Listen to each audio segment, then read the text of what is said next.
Picture description. Scuba diving under the sea.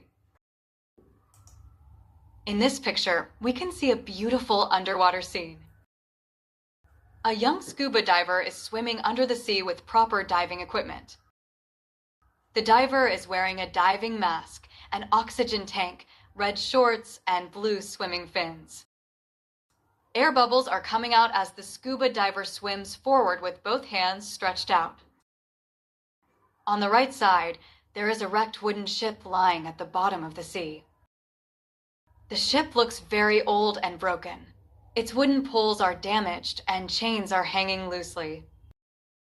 Small yellow fish are swimming near the wrecked ship. At the bottom of the sea, we can see soft sand with many sea creatures.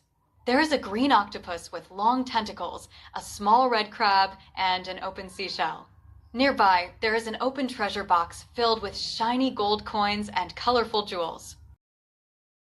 Around the seabed, there are bright coral plants in red, orange, pink, and purple colors.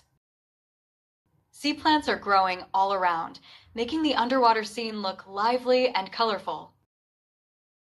Overall, the picture shows an exciting underwater adventure where the scuba diver is exploring the sea and discovering interesting things near a wrecked ship. Thank you for watching the video. Please like, share, and subscribe for more educational content.